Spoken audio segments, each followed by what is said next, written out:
I think we were looking when we went looking for venues. Now I could only really talk about the Pembroke initially, the Thomas House, and the Four Seasons, which we moved from Thomas House, and all those venues were really very, very helpful to us. You know, particularly I think it became established in the sense, as I said, that you were no longer worrying about whether you'd have a core group of singers or not in Thomas House at some stage, maybe after about a year there or so.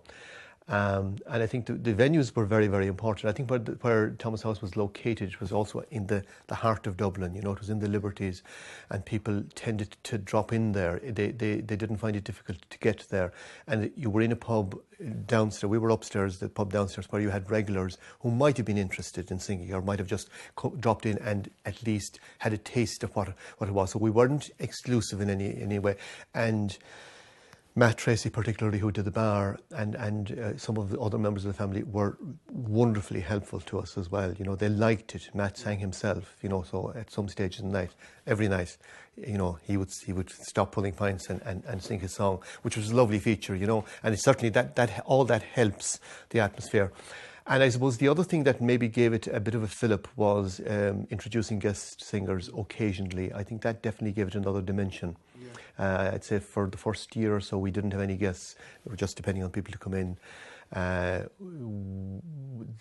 initial sessions were free as well. There was no cover charge. We introduced a small cover charge after about a year or so, just to cover the guest spots and things like that, and various other costs. And I think they just give that particular night a focus, you know, and I suppose people, you know, I would have been quite aware of a lot of traditional singing because I would have, you know, travelled around the country to various gatherings, but there were a lot of people who didn't know, you know, who Tom Dennehy was or what he sounded like.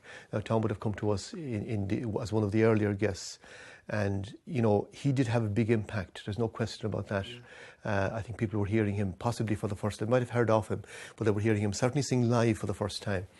And, you know, it was great. It was a great boost for the club that he wanted to come. He got great listening. And overall, I think that worked very well. And then you go back to maybe another 3 nights without any guest at all. But every so often we'd pull in a guest.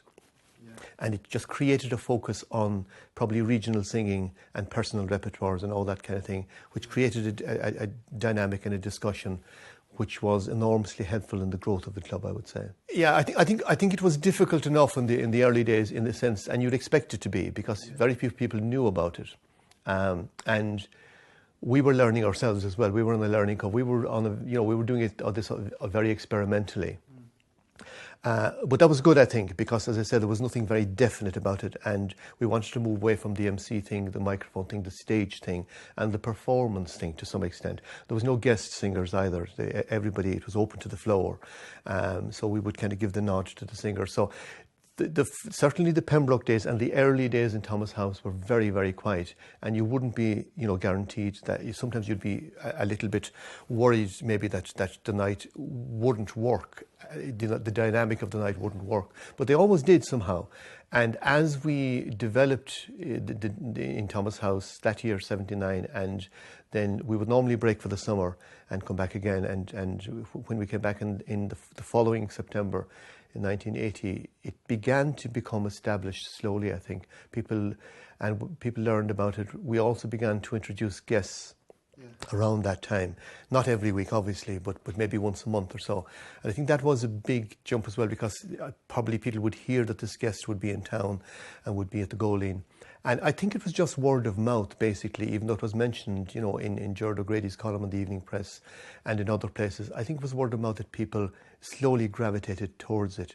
Yeah. So it grew kind of slowly and organically, which I think helped in an overall sense, that it didn't suddenly. And we were very cautious about publicity. We wanted singers to discover it, basically, rather than push it at them, you know.